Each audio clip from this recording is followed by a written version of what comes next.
but Havlicek steals it. Havlicek stole the ball. Down goes Frazier. Down goes Frazier. Down goes Frazier. United to Amici. Amici powers in.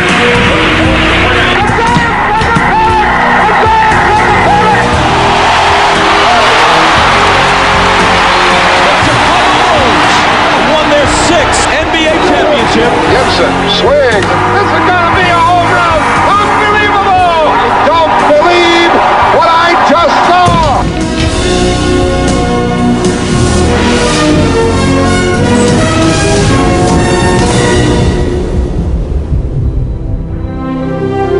Hello, I'm Chris Fowler, and welcome to Sports Century. For so long, the face of the NBA had been smiling and non-threatening, from Julius Erving to Magic Johnson to Michael Jordan. And then came this representative of the hip-hop generation, a walking billboard of tattoos, braids, fixed scowl, and defiant attitude. Allen Iverson became a symbol of those on the outside and a disquieting reminder that they exist.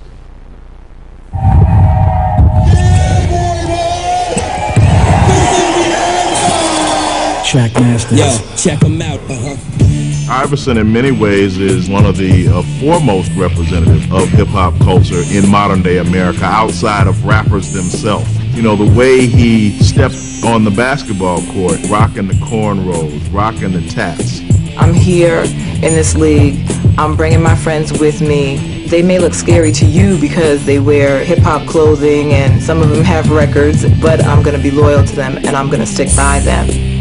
In 1996, Allen Iverson brought a heightened brand of playground brilliance to the NBA, but with it came a sharp level of street swagger. In the summer of 1997, he was arrested for possession of marijuana and a concealed weapon. Although the drug charge was dropped, and he was let off with 100 hours of community service when he pleaded no contest to having the gun, an impression remained. People see a threatening black man. When Iverson says, hey, that's the environment I come from, that's the perspective I come from, and I don't care what you think. Here's a guy that's probably the first guy to wear braids on his hair in the NBA. Then he puts on his bandanas. And I said, what in the world are these conservative folks going to say? When Iverson cut a rap album in 2000 featuring sexually explicit material, the response inside and outside the league was so loud that the album was never released. If you're a hardcore hip-hop fan, then this album is for you. If you don't care about hardcore gangster rap, just don't buy it. He was naive in not expecting a backlash. But his argument is the people who were criticizing him didn't understand the art form. There's this incident of Allen on the cover of the NBA magazine when they airbrushed the tattoos, and the guy says, hey, if you wanted somebody without tattoos, why didn't you just pick another player? I don't want this publicity. I'd rather not have it if you're going to take my image and make it, you know, fit what you want it to fit. I don't wear a suit before and after a game, and I'm not clean cut, and I get knocked for that. So all of a sudden I cut all my hair off and wear suits. Are you going to love me then? I'm still going to be the same person.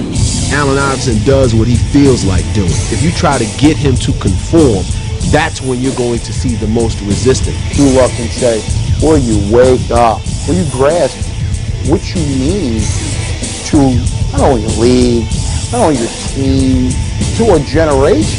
It's a small percentage, but it's a power percentage. They want him to change. A large percentage of black America and younger white America, your AI do not change. Stay who you are. What's happened, interestingly enough, is in the culture at large, he transcended basketball and became a pop culture icon. Allen has crossed markets because if you look at the generation today, they're wearing tattoos, they all have do-rags. You see kids wearing cornrows. He played with a protective sleeve on his surgically repaired elbow, and if you take a look at playgrounds around Philadelphia, you see 13-year-olds wearing this long protective sleeve. He does it because it's a medical thing. They do it because it's an inner-city style statement. It's like the hypocrisy of America when they're dealing with Allen Iverson. He's not trying to sell himself to America, but America wants him to sell itself to them. At some point in my life, I got tired of always defending myself, having to say who Allen Iverson is, because either you're going to accept it or you're not going to accept it. And I care, but I really don't care, because All I need to concentrate on is the people that love me and care about me for who I am. The thing about him I respect and admire, he's tough. If you hit him, he's going to keep coming back. I'm telling you, the little guy, he is something. He takes a beating. You have certain guys that you know that are going to weather the storm. And Allen is definitely one of those guys who, whatever you throw at him, he's going to take it on the chin, and he's still going to get up and give you 40 points. The irrepressible Allen Iverson. You cannot kill that guy. When a superstar goes down and then gets right back up, and instead of going to the side, pushes through, because that really makes an effect on the team. The pounding he takes, the injuries he has to his body, and for him just to keep getting up. I don't think there's anybody in professional sports, pound per pound, that's as tough as he is. That's something you can't take from nobody. It's just something some people have, some people don't. You gotta have that heart in the street, you know, and he got it. Because of the game that I played, my size, my weight, people always said I couldn't do this, I couldn't do that, and I've heard it all my life. And I always took that as a challenge. And it does have a lot to do with where I come from, because I didn't supposed to make it out of the place that I made it out of. Here's a guy who's successful on his own terms. He's successful in spite of all the odds against him. All the circumstances of his life were such that he probably shouldn't have made it past a teenager. The roots of Iverson's toughness run deep, back to his birth on June 7, 1975, in the racial backwaters of Hampton, Virginia, near Newport News. Allen Iverson grew up in a tough neighborhood as the child of a teenage mother. His biological father had already left the family by the time Allen was growing up, and Allen's stepfather was also locked up for several years on drug charges. The violence he saw growing up, it started at 8 years old when he witnessed his first murder. It was a commonplace occurrence in Newport News throughout his adolescence to sort of be among the crowd standing around a chalk outline of a body. A lot of the people that he really kind of counted on and looked to were killed. He had some very close friends growing up, and a lot of them didn't make it out of there. Allen's brought up in a house where there's cousins, there's 13 kids in a couple-bedroom house. There's chaos. There was raw sewage floating on the floor, and it's one of the reasons why Allen was always on the playgrounds till all hours of the night. The crossover move actually had rather tragic roots. At age 3, his mother tells him that he's got to be the man of the house.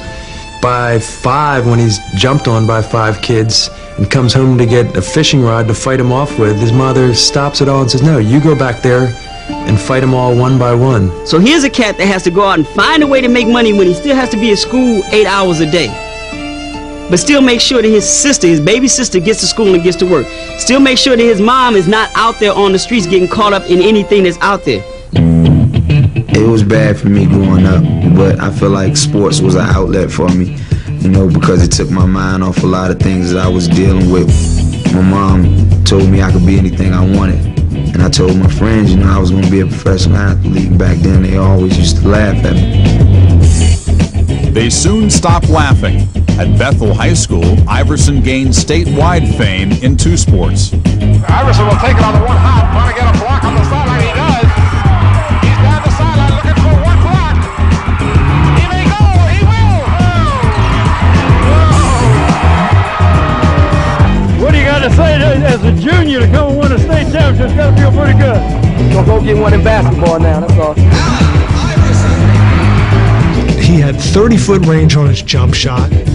He was a right-handed tiny Archibald in terms of handle, and he could jump through the rafters. So I could take MJ. Then we stopped. We said, Michael Jordan. He said, I tell you what, if I get the ball, I think I can take him and score him. I mean, he got that much confidence in his game. It's over! It's over! We got time, man. Well, we played hard. We wanted this, man. First one. Feel good. Along the road to the state basketball championship in his junior year, Iverson's fame took a downturn when he became the focal point of a racially motivated brawl in a local bowling alley on Valentine's Day 1993. The allegation is that there was, the N-word said, that there was a racial epithet which ignited a melee. And in the course of the melee, the violence done was extreme. Allen Iverson has never denied that he was involved in that. Some of the white kids were injured much more severely than the black kids were, and there was a chair thrown that hit and injured someone, and it was Allen Iverson eventually who was said to have thrown the chair. There was supposedly a racial brawl, but only 4 black youths, 2 of them minors with no records, including Allen, were arrested and charged. They are charged with a statute called maiming by mob that was instituted to protect blacks from lynchings, and now it's being turned against 4 young black men. A town was immediately divided, and the rhetoric was heightened. We want the national leadership of this country to come in here and help us get rid of racism.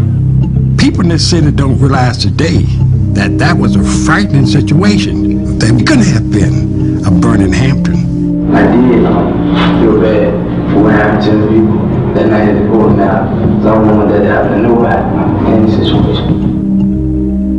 2 people were knocked unconscious in the fight.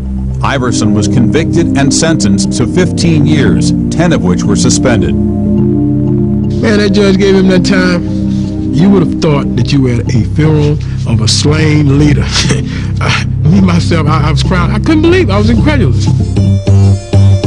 After serving 4 months at the Newport News City Farm Correctional Facility, Iverson was granted clemency by Governor Douglas Wilder.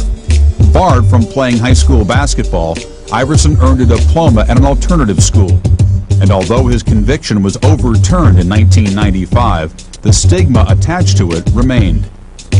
He feels that he was wrongly punished, and because of that, he has been on a mission from that day forward, never to be knocked down by anybody in quote-unquote the system again, and I think that drives him more than anything else. And it was tough for me when I got locked up because, you know, you say nobody makes it from Newport News, Virginia. I just said, well, I'm just going to be 1 out of a million, 1 out of a billion.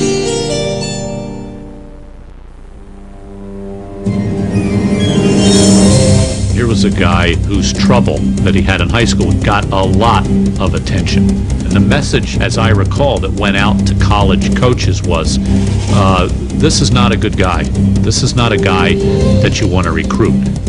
Ann Iverson went to John Thompson and said, listen, my son is a great basketball talent and he needs some help.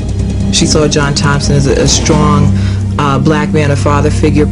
She broke down crying and told me that if I didn't help him, that her son would be killed. Under Thompson, Iverson was twice named Big East Defensive Player of the Year and earned All-American status when he averaged 25 points as a sophomore. Then he became the first Georgetown player to leave early when he entered the 1996 NBA draft. The first pick goes to the Philadelphia 76ers. We had a draft day party where the Spectrum was filled with maybe 8,000 to 10,000 fans. And this was because everyone knew that we held the #1 pick and it was going to be AI. Iverson has Jordan. The crowd is into it. Allen shakes free. Gets 2! Although winning Rookie of the Year, the top NBA pick got low grades as a team player. I thought early in his career, he played more like a street ball, playground all-star. He's a great player. The only knock on him is that he's thinking only about himself. While Iverson averaged 24 points in 1997, the Sixers lost 60 games. That spring, Philadelphia hired a new head coach, purist Larry Brown. I know the right way to play, and I'm not afraid to tell the players to do that. I've never had a player like Allen. I never saw a player like him, and I didn't look forward to the opportunity of coaching him. You have 2 people who are so different. A guy who's in his 60s, white, old school. On the other hand, you have African American. hip-hop. You would literally see moments during a game where Larry Brown would take Allen Iverson out. He's only coming out for 3 minutes, 4 minutes, and Allen Iverson's about to have a heart attack. But that's why I got to a point where he would continuously curse at Larry Brown. Larry Brown would say, "Come on off the bench," and Allen Iverson would walk by, "About time," about effing time. What does he do? He gets rid of everybody else and he keeps Allen. And the team is built, paradoxically, around the one player Larry feels least like he can coach. Although the Sixers steadily improved over the next 3 seasons, the relationship between old school and hip-hop continued to clash. It was rough because he's competitive, I'm competitive, he's fiery, I'm fiery. I want to win, he wants to win, he wants to do it his way, and a lot of times I feel like, my way is the best way. Allen shows up late, the coach kind of can't help himself. He is going to say what he feels needs to be said, then Allen's going to react. I'm tired of everybody talking about my relationship with Allen Iverson. I wonder what your relationship would be with any employee that you might have who doesn't choose to come to work on time or doesn't choose to come to work at all. These were two men who refused to so much as sit in the same room together. Larry Brown said, "Unless you trade him, I'm gone." Allen Iverson said, "If he's here, trade me." Allen, I can't defend you anymore. I mean, if you're going to bust the rules, I can't do anything about it, and you're going to be traded. Allen Iverson was traded. The deal was made. He was going to the Detroit Pistons. But that trade in the summer of 2000 wasn't consummated. When another deal, this one with the hapless Clippers, also fell through, Iverson, jolted by thoughts of playing for a perennial bottom feeder, started to rethink his relationship with Brown. He said, "I realized you guys weren't thinking of trading me because of how I play on the court. You were thinking about trading me because of things that I can control." And he says, "I'm willing to look to do those things, control those things, because I want to be in Philadelphia." The Sixers opened the season with 10 straight victories. Although Iverson continued to feud with Brown to a point where the coach considered quitting, all seemed forgiven in mid-season at the All-Star game. Where my coach? Coach Brown. Is he around? This is a tribute to Coach Brown. I thought it was like Rocky saying, Adrian! It was great. The Sixers finished with the best record in the Eastern Conference as Iverson averaged a league-best 31 points and was voted MVP. In the playoffs, he led Philadelphia into the finals for the first time in 18 years. 101-99. Iverson against Tyrone Lue. Baseline right, he backs up, he fires 2 balls. He's way too good! You didn't see the tattoos, the cornrows, and the baggy clothes. What you saw was someone who fell down, bruised up body, but no broken spirit. You saw someone that you wished was on your team. Coach Brown is a Hall of Fame coach, and by going through all of that we went through in the beginning, I think helped us. Although the Sixers lost to the Lakers in 5 games, Iverson's gritty leadership not only won the approval of most Philadelphia fans, it demonstrated that he had bought into some old-school wisdom. But after early playoff exits in 2002 and 2003, Brown bolted for Detroit, leaving the 165-pound Iverson to face a future without the coach who helped turn his game from a liability into an asset.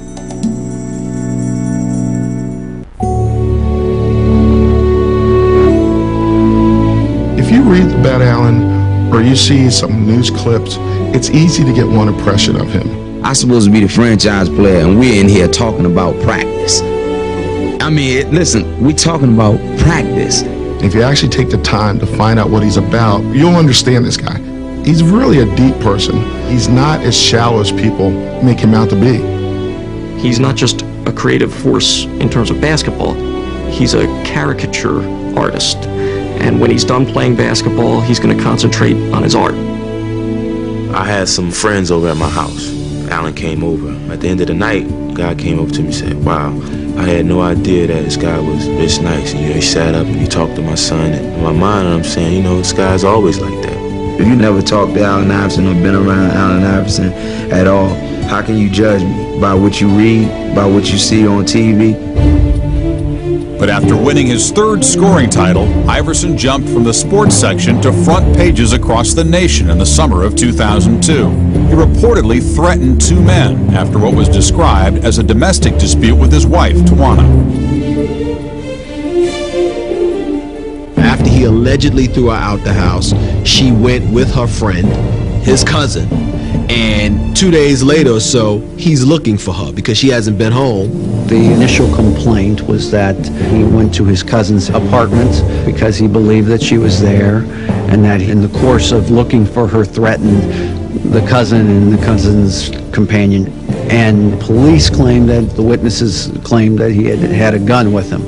It's not about him being a star athlete. It's about that he nor anyone else has the right to do what was done at that hour. A comparatively minor legal complaint just overnight morphed into a cause celeb media feeding frenzy. Mr. Iverson, can we ask you some questions?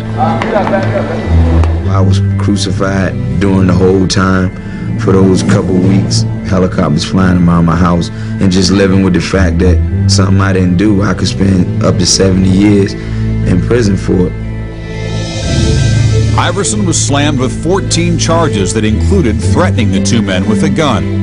Although all the charges were dropped when his accuser's testimony didn't hold up in court, Iverson publicly hit back. He said that at the time he believed that there were police in Philadelphia who were out to get him, and that he had heard that there were cops who were toasting what they called his next arrest. He did feel occasionally that he wasn't safe in Philadelphia and that he might be set up by a crooked police officer.